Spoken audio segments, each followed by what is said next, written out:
G'day folks, how you going? Welcome back to my channel. If this is your first time here, then a special good day to you.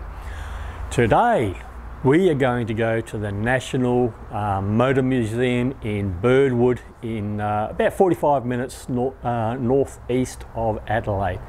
Now I've got to be honest with you here, I really wasn't expecting much from this place because when you talk national, you would expect that to be in somewhere like Canberra or at least in New South Wales or Victoria, not in South Australia.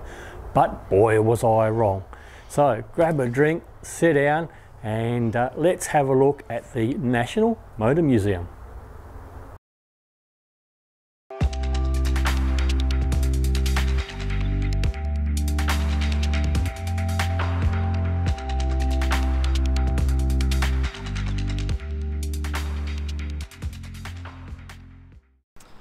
So we're up here in the Adelaide Hills. We're going to go in and have a look at the National Motor Museum, see what they've got.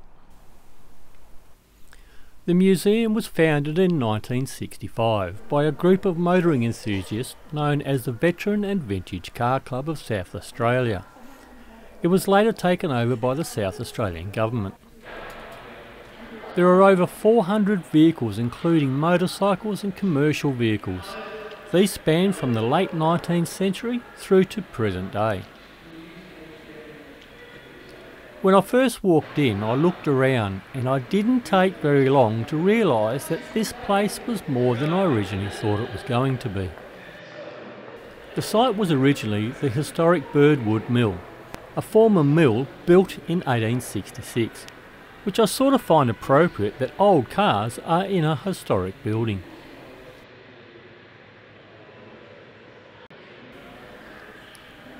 But it's not just about old cars, as I was about to find out.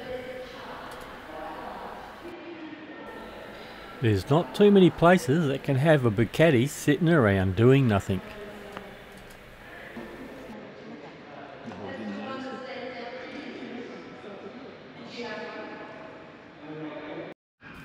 Just heading outside for a minute is a great little example of how some cars are originally found before they're restored.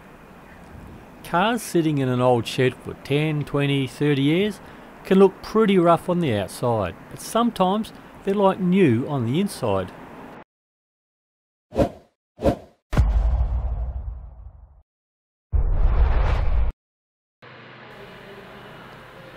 When you think of Australian cars, like them or not, Holden's come to mind, with this fine example of a ute from the late 1940s, early 50s.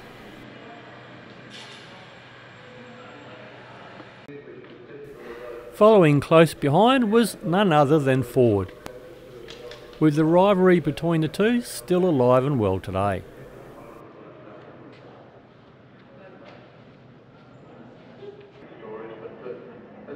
No idea what this is.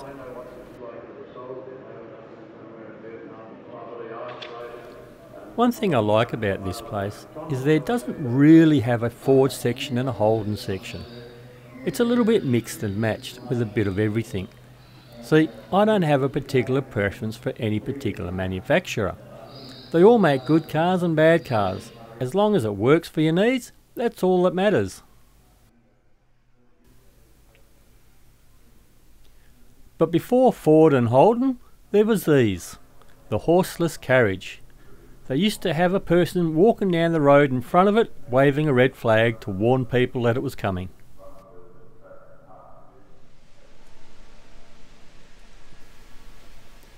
Back in the early 1900s, this is how a typical mechanic's garage might have looked. Just some simple tools.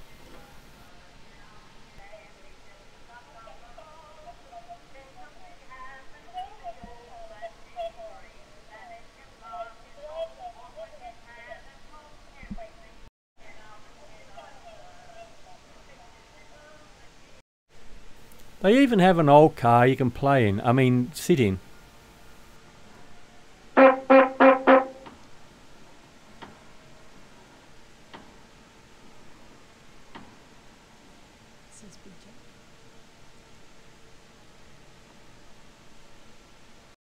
When the Queen visited Adelaide, this would have been her ride. This beast weighed 2.5 tonnes, had a massive 6.3 litre motor. It had a 4-speed auto transmission and was geared to drive at walking pace.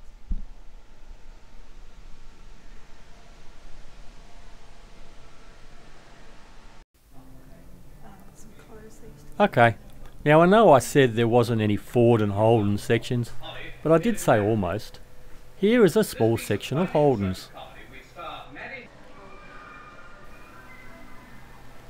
The Commodore. They were like the modern Kingswood. The Kingswood? You're not taking the Kingswood, I just bag on the tow bar. The top of the line Statesman.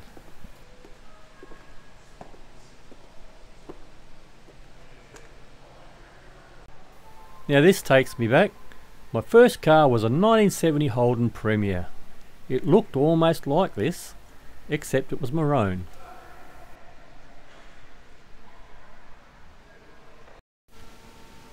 Everyone wanted the GTS. Did you?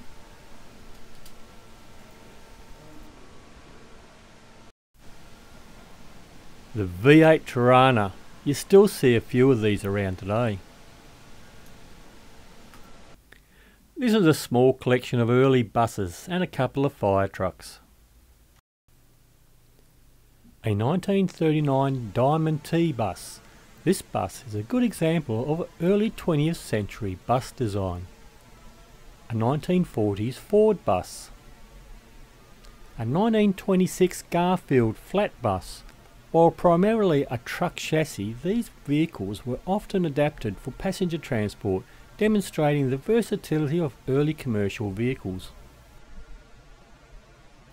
The 1909 Merryweather fire engine on the end here was the first motorised fire engine in South Australia and is one of the oldest surviving examples in the world.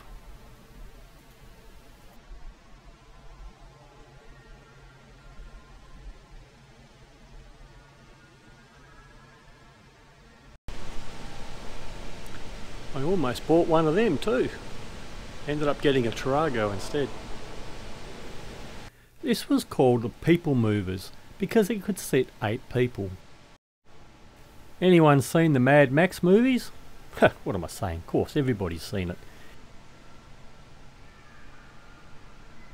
Here's a classic example of not to believe everything you see on TV, or the movies. None of this on top is real.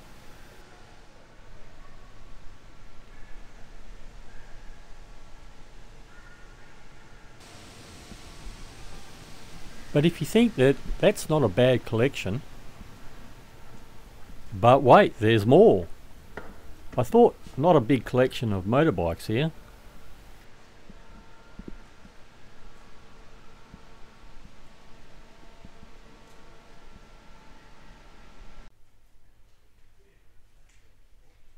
In the next section we have a collection of some more early example motoring and some more Holdens. Okay, I think I'm beginning to see a theme here. A racing Tirana. That stuff on top is real. A 1968 Brougham. This was the top of the line Holden at the time, with its V8 308 or 5 litre engine and 2-speed auto transmission. A section of different Holdens.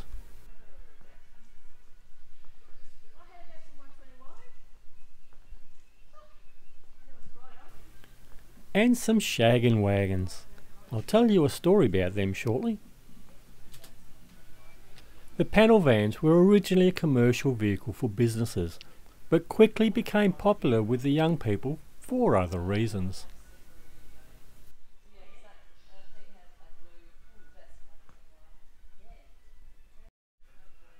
Built in the 60s as a family's cheap second-hand car for the wife, this was built in Adelaide. Only made 400 of them.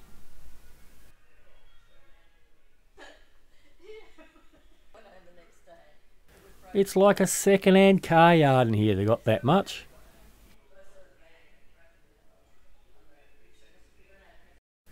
Who remembers the Leyland brothers? It was people like this that inspired me when I was a kid to get out and see Australia. Here's a couple more bikes. There is in fact a very large collection of motorbikes here. In the early 20th century, British bikes like the AJS and the Royal Enfield and a few others dominated the bike scene. Later, American and European bikes found a foothold, with Japanese bikes fitting in there too. There is even a small collection of Australian-built bikes in here somewhere. But let's not forget about the historical models of bikes and the military versions as well. If you're into bikes, you will probably find something here you like.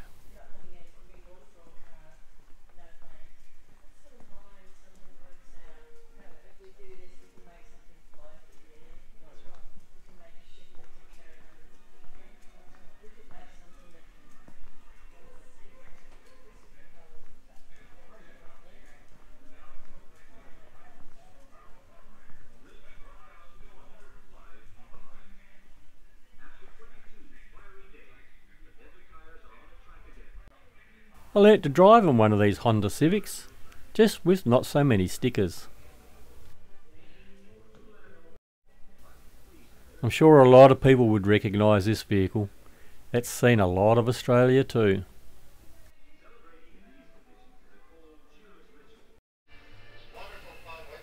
The old drive-in movies, a lot of good memories there. You still see the odd drive-ins still operating in some country areas, but word on the street is that they may be making a slow comeback.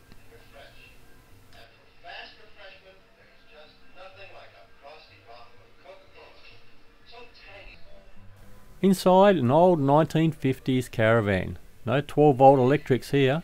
If you want lights, it was the old Hurricane lamp, just don't knock it over.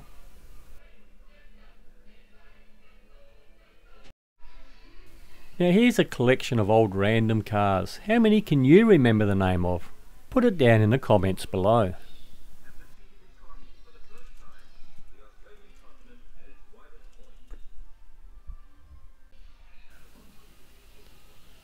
Now some Fords. Ford started manufacturing cars in Australia in 1925, and like Holden, they had a number of memorable models as well. And some Mitsubishis. Mitsubishi started manufacturing cars in Adelaide in 1980. And here it is, the Go-Go-Mobile. G-O-G-G-O. The Go-Go-Mobile was a series of microcars produced in Bavaria from 1955 to 1969. They were purchased by BMW in 1966, and the Go-Go-Mobile range was then slowly phased out. Here are a couple of typical service vehicles. The Hills Hoistman,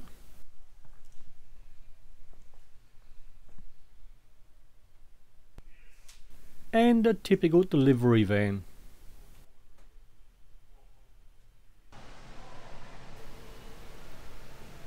Up here we have how the cars were moved around the assembly line.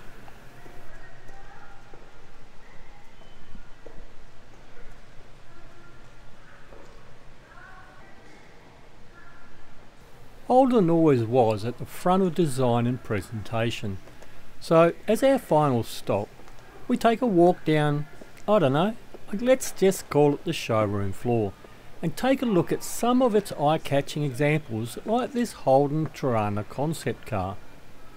I think they would have sold a heap of these if they had come out.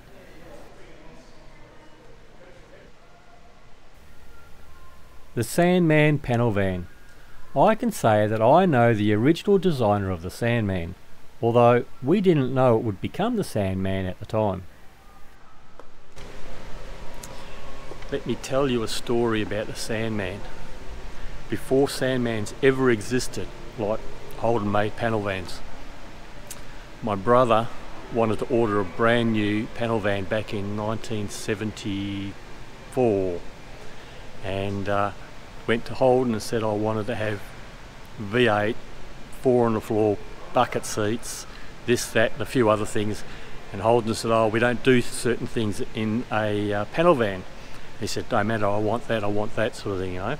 Now, Holden did say some things, no, you can't have, but some things they did do, bucket seats. His was the first car that came out that had bucket seats and all that sort of thing, 4 on the floor, because back then they used to do 3 on the tree, you know.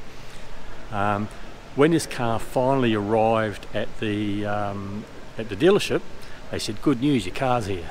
Bad news is you can't have it for 2 weeks, because they wanted to keep it on the showroom floor. And so I think from memory it was actually 3 weeks before he got it, and in that 3 weeks they had sold something like about another 12 or 15 or something of that type of car. And then the following year, from the following year, the Sandman was born. So I reckon the Sandman came out of my brother's car. The thing about the Sandmans was that they were all individual from outside to the inside.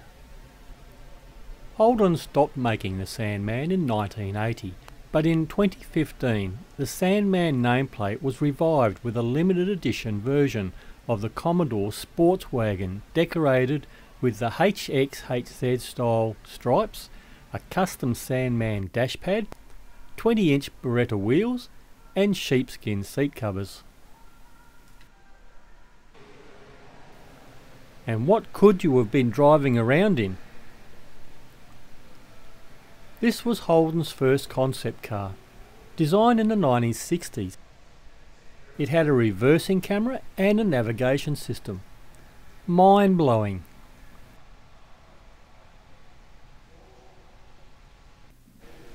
How about one of these? Wouldn't you love to be driving around the road in this?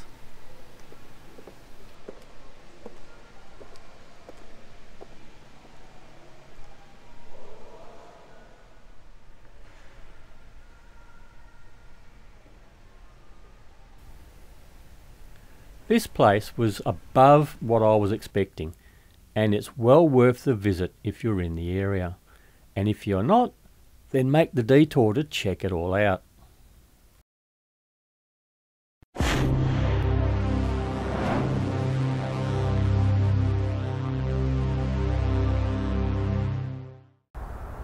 So that was the National Motor Museum. As I said, an amazing place, really worth going to, and it's only 45 minutes out of Adelaide, so a really easy day trip. But that's it for this video. So if you like what you saw, hit the thumbs up, that really helps the channel out, and if you haven't already, hit the subscribe button down here and hit the bell next to it. That'll let you know when I've uploaded another video. So till the next one, happy travels.